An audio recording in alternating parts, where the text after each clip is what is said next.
Donc, interview de Sirte H par Blandine Girard. Bonjour Sirte, Bonjour. nous nous sommes rencontrés à la boutique éphémère de Culture Action, le 52, à Besançon.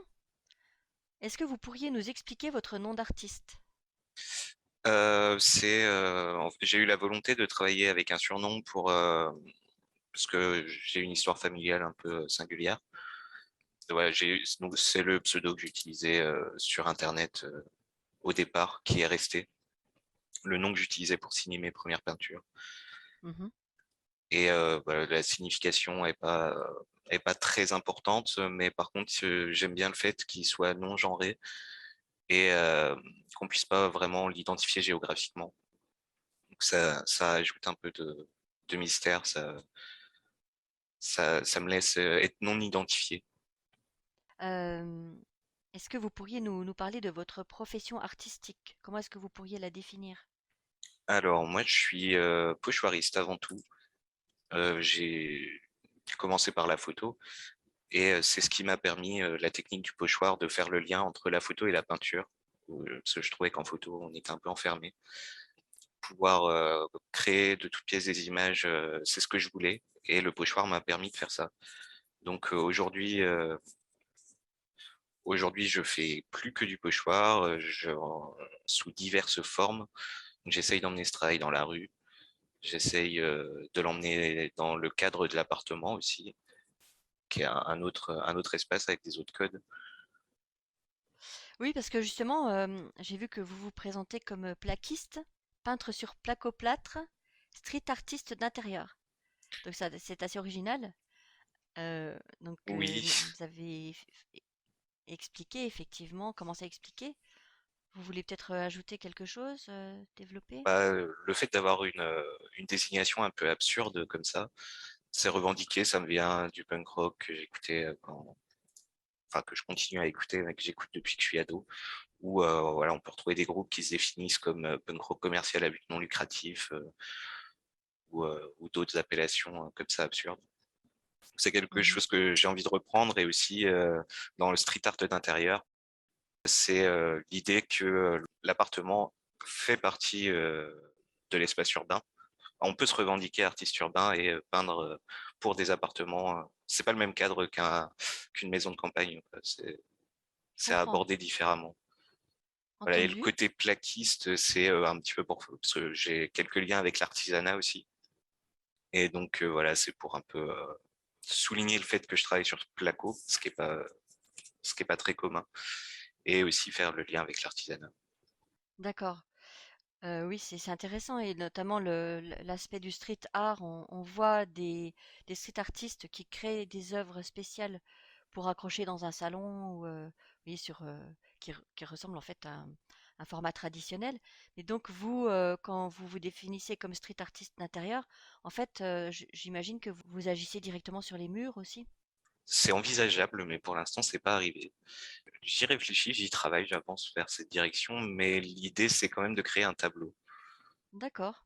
Donc sur sur un placo. format qui a priori est différent du street art tel qu'on l'imagine. Ouais, D'accord. Entendu. plutôt des petits Merci. formats pour bah, convenir aux appartements urbains. Ah oui, d'accord. Oui, parce que la question du format, c'est important aussi. C'est quelque chose qui est déterminant parfois dans la création. Oui. Est-ce que vous pouvez nous parler de votre formation artistique? Elle a été assez longue et mouvementée. Moi, j'ai découvert l'art depuis chez moi en Haute-Saône, là où j'ai grandi, où l'art n'existait que grâce à Internet. Il n'y a pas de musée, très peu d'artistes. Et donc j'ai fait un bac littéraire, option art plastique, qui était très dense, pour ensuite aller vers un BTS photo, voilà, qui était une formation intéressante sur l'aspect professionnalisant, qui m'aide aujourd'hui dans l'aspect professionnel du métier d'artiste, mais euh, je me suis éloigné du milieu de la photo après ça, Mhm. pour entrer en fac, où j'ai découvert vraiment une manière singulière d'aborder l'art. C'est des formations qu'on a tendance un peu à mettre de côté aujourd'hui. Les facs d'art, beaucoup de monde pense même pas que ça existe, et pourtant c'est, je pense, la formation qui m'a le plus apporté. Et voilà, j'ai terminé par par les beaux-arts parce que j'ai fait une année de master en arts plastiques et visuels à Lille. Enfin, c'était à Tourcoing, dans la région lilloise, quoi. Il n'y avait pas de temps d'atelier, ce qui me manquait. Donc j'ai été aux Beaux-Arts, qui était la porte à côté, littéralement. Voilà, pour faire une année, valider un DNAP. Et, euh, et ensuite, je suis revenu à Besançon où j'ai également fait les Beaux-Arts. Mais là, c'était un passage assez rapide. Les Beaux-Arts, c'est une petite famille. Quand on n'en fait pas partie, c'est dur de s'y intégrer. Ah Donc, oui, ça, je suis vite parti des Beaux-Arts de Besançon. d'accord. Donc, finalement, vous avez pas mal voyagé aussi, parce que quelquefois, ça enrichit aussi, Bah, finalement, l'imaginaire. j'ai connu deux zones, vraiment le Nord-Pas-de-Calais où j'ai fait mon BTS, ma fac et les Beaux-Arts, et Besançon, où paradoxalement, j'étais presque jamais allé alors que j'ai grandi à 1 heure de Besançon. Ah oui. Donc, j'ai pas tant voyagé que ça, mais ouais, j'ai bien connu deux zones. Est-ce que vous disposez d'un lieu dédié pour créer? Et est-ce que vous habitez à Besançon, justement, actuellement?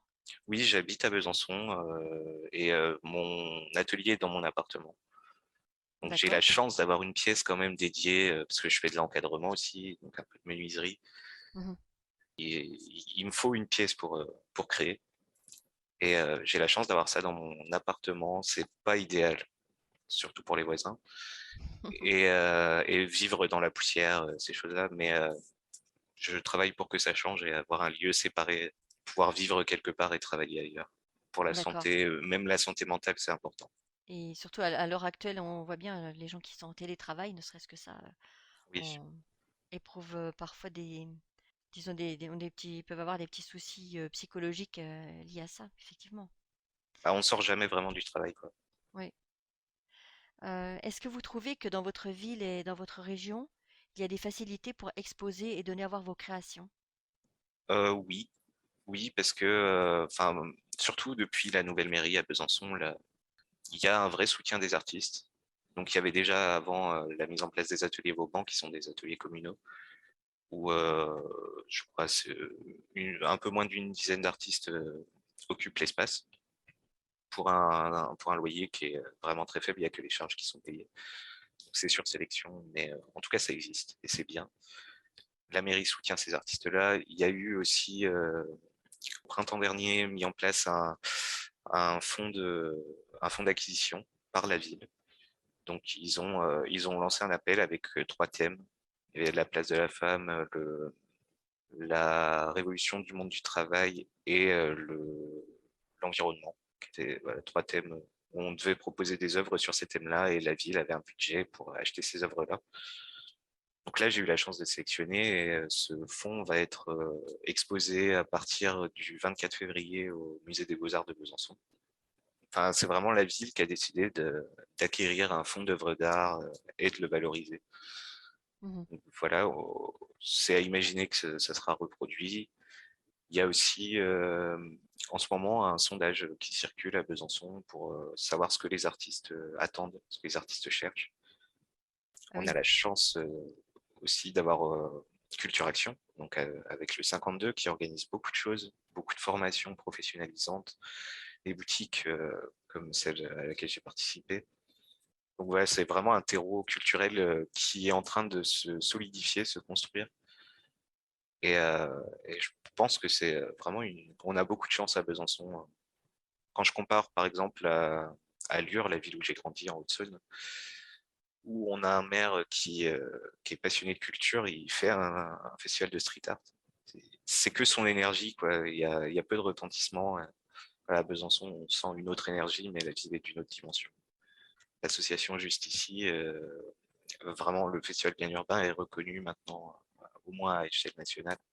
Mhm. Et c'est une grande chance d'avoir ça à Besançon. Oui, il y a aussi une orientation qui s'est faite vers le street art aussi à Besançon. Entendu. Est-ce que vous pourriez nous dire si vous exercez un autre métier en complément de votre profession artistique? Alors, actuellement, non, mais bientôt, oui. Les temps sont durs. Oui, vous n'arrivez pas à en vivre vraiment en fait. Non, là, j'arrive au bout de mes années de lancement. Je m'étais défini après être sorti des Beaux-Arts une Mhm. période de lancement pour me concentrer sur mon travail artistique, lancer les choses et en gros commencer à planter le décor et les ambitions. Et là, j'arrive au bout de cette période-là, ça a porté ses fruits, mais c'est pas encore suffisant pour en vivre. D'accord. Mais pour autant, vous n'abandonnez pas? Ah non, non, non, pas du Bon, tout, au contraire. bon. Et, est-ce que vous pourriez nous dire comment vous diffusez vos créations? J'expose dès que je peux. Des petits festivals, type, je fais l'art dans la rue à Luxeuil-les-Bains. Mhm. J'ai fait la place des arts de picture à Besançon. Voilà, il y a eu le 52. Donc vraiment toute occasion est bonne. Parce que D'accord. c'est ça le plus intéressant, le petit bazar à Nancy. J'ai eu la chance de faire 2 éditions. Donc c'est rencontrer les gens. C'est c'est pour moi le meilleur moyen. Après, il y a aussi pas mal de communication via Instagram Mhm. où c'est le moyen, on va dire, continu de diffuser mon travail avec des temps forts de rencontres qui sont pour moi l'objectif. Et si vous êtes originaire de Lure, ça n'est pas très loin d'Épinal. Oui, À Épinal, il y a deux musées. Il y a notamment un musée d'art contemporain. Donc, je ne connais pas bien, mais c'est peut-être que par là, vous pouvez avoir des pistes aussi oui, j'avais déjà pour postulé à des exposer. choses, mais c'est des endroits où je vais moins maintenant. Mhm. Donc, bah, depuis Besançon, ça fait un peu de route et avec le prix de l'essence, Oui, c'est vrai que depuis maintenant, ici, il y a 2 heures de route à peu près, je pense, ouais. pour aller là-bas. Ouais, c'est vrai. Mais on n'y pense pas forcément. De même que les gens du nord du département, enfin, ou de la région, ne pensent pas forcément naturellement à se tourner vers Besançon, mais Mm, plutôt vers Belfort ou Épinal, justement. oui, Euh, donc, bah c'est vrai que, surtout Belfort. J'ai passé mon enfance à aller à Belfort et mhm, jamais Besançon. ouais, c'est ça. Est-ce que vous estimez que vous avez besoin d'aide pour vous faire connaître? Oui, oui, moi j'ai clairement fait le choix dans ma stratégie, entre guillemets, de me tourner vers des galeristes, de m'occuper le moins possible de la partie commerciale.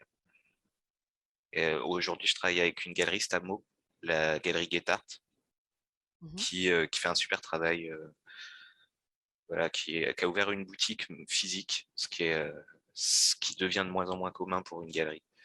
Parce que je veux pas courir derrière les clients, je considère que c'est pas mon rôle. Mhm. Donc je délègue ça avec joie. Est-ce que vous vous appuyez sur un réseau local, régional ou national? Est-ce que vous pouvez nous dire aussi comment vous développez, sur quels réseaux sociaux vous vous Euh, développez un petit peu? alors pour les réseaux sociaux, c'est principalement Instagram. Ça fait maintenant plus de 10 ans que j'ai un compte Ah oui, sur la plateforme. Je suis arrivé très tôt et j'ai vu l'opportunité que c'était, parce qu'à l'époque, il n'y avait aucun artiste. Donc ah oui. c'était intéressant. Aujourd'hui, ça l'est un peu moins, mais je continue à apprécier ce réseau-là. Après, Mhm. bah, il y a un peu de communication Facebook qui va de pair. Bah, je suis beaucoup en contact avec Culture Action. Voilà, et donc niveau réseau, la galerie Guettard également. Voilà, et un réseau, enfin plutôt réseau local quoi, pour le moment. Merci. Et est-ce que vous avez un regard sur l'art contemporain? Qu'est-ce que vous en pensez? Est-ce que vous appréciez? Bah, c'est un peu de là où je viens. Quand j'étais en fac, plus que tout, mais au lycée, à étudier l'art, c'est vrai, c'était avant tout l'art contemporain qu'on étudiait. Quand j'ai découvert Marcel Duchamp, moi, ça a été une révélation parce que j'ai retrouvé la liberté que je retrouvais dans les morceaux de punk rock. Tout était possible, tout était à faire. Et c'est ça qui m'a plu. Et après, arrivé en fac, c'était cette continuité-là. Ça fait partie de mes grandes inspirations. Ce que je revendique et aujourd'hui, mon travail de peinture se développe, s'imagine, parce que ça n'a pas encore pris de forme. Est-ce que vous pensez que l'art peut ou doit être engagé? Celui que j'aime, il l'est toujours. Bah, justement parce que le punk rock, c'est de là où je viens. Et, euh, et le premier artiste de rue qui m'a fait vraiment désirer le pochoir, c'est Banksy. Niveau art engagé, je pense que il est important. Et est-ce que justement vous avez des sujets d'engagement, donc peut-être des sujets de société, qui vous tiennent plus à cœur que d'autres?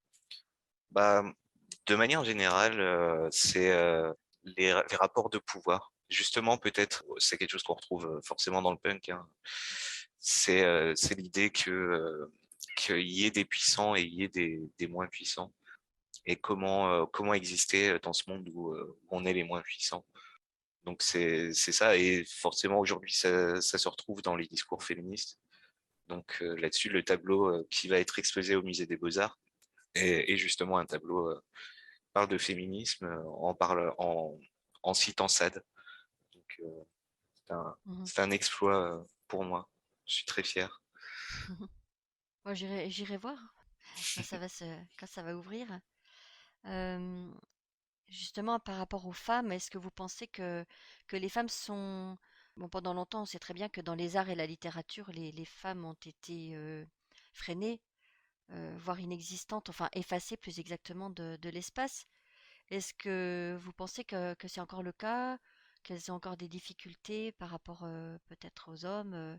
Est-ce que les problématiques de genre, finalement, sont encore très présentes, sont Je, encore un frein actuellement? je saurais pas répondre, vraiment pas, parce que j'ai pas l'historique et j'ai pas le recul, donc j'ai pas les éléments qu'il faut pour pouvoir comparer. J'ai l'impression que ça se passe pas trop mal. Après, Mhm. enfin, j'ai surtout l'impression que c'est dur pour tout le monde. Ah oui. Donc, je sais pas si vraiment il y a une problématique de genre ou pas. Mais aujourd'hui, c'est dur d'exister sur la scène artistique. Mhm. Qu'importe, voilà, on n'est pas forcément plus facilité en étant un homme, a priori, de ce que je vois. Mhm. Mais, Oui. voilà, j'ai exposé avec énormément de femmes, mais c'était des expositions amateurs. D'accord. Et surtout dans mes études, c'est un truc qui a été constant. C'est qu'on était toujours une minorité d'hommes. Donc, faudrait voir après les taux de réussite. En tout cas, il y a beaucoup de femmes artistes en formation. Est-ce que vous avez un engagement dans une association artistique? Pas encore. On est plusieurs à travailler sur le sujet. Mais bon, il n'y a rien d'acté pour le moment, mais il y a une envie quand même de dépasser le cadre personnel, voilà, de construire quelque chose. Quel serait votre souhait pour l'avenir en vue d'améliorer la situation des artistes visuels? Bah, j'ai eu la chance, je peux le dire comme ça, de faire un stage dans les ateliers du CDN de Besançon, en la construction de décors. Et c'est là que j'ai découvert le statut d'intermittent. Ouais, un statut qui se rapprocherait pour les artistes visuels, ça pourrait être intéressant. Parce que le fond du problème dans les arts visuels, c'est l'argent. Dans la Mhm. musique, ils arrivent à faire circuler de l'argent en faisant des places de concert payantes, alors qu'on n'arrive pas à faire payer une entrée d'exposition. Donc, Alors que le droit de représentation maintenant devrait être exister partout. en théorie et en pratique, c'est jamais le cas. Et il me semble qu'il n'y a que les institutions qui sont vraiment obligées pour le moment. On se retrouve dans la situation où on est content quand quelqu'un ne nous fait pas payer Oui. une exposition. Ça fait partie de nos sources de revenus, on devrait être rémunéré pour exposer, mais d'un autre côté, si on nous rémunérait pour exposer, il y aurait beaucoup moins d'expositions. Donc Mhm. il y a vraiment un problème autour de l'argent dans les arts visuels. Mais pour moi, c'est le cœur du problème. Comment réussir à se professionnaliser vraiment, à pouvoir en vivre et payer son loyer tous les mois. Je vais pas dire que c'est impossible, mais faut diversifier les sources de revenus. On ne peut pas vivre que de la peinture aujourd'hui. Oui, Ou oui, alors, c'est sûr. Mm. faut avoir beaucoup de collectionneurs derrière. Alors qu'en fait, c'est maintenant il y a aussi les industries créatives. C'est vrai que la créativité est de plus en plus prisée et les artistes ont en principe cette créativité intrinsèque. Donc c'est aussi c'est quelque chose qui finalement qui n'est pas valorisé alors que c'est très recherché. Je pense que peut-être que ça va évoluer et que disons que ce monde peut évoluer dans ce sens-là, c'est-à-dire avec une reconnaissance des qualités créatives, puisqu'on sait que la société en a besoin, les dirigeants d'entreprise sont très friands en fait d'idées créatives et d'aide pour aller dans ce sens-là. Donc c'est un tout en fait. Mais Je suis un peu dubitatif là-dessus. Enfin, ouais, enfin, tel que moi je conçois l'art, mais c'est peut-être aussi ma formation justement avec un art plus contemporain. L'artiste a sa démarche, a son objectif, voilà. Il travaille dans un cadre et le cadre, par exemple, de l'entreprise, il est rarement compatible, en tout cas avec moi, ce que je fais. J'arrive rarement à m'imaginer travailler pour une entreprise. Si des ponts existaient, ça pourrait faire évoluer des choses de manière intéressante. Ouais. Pas seulement les entreprises, hein, mais le monde du travail en général, ou même en politique, dans différents domaines.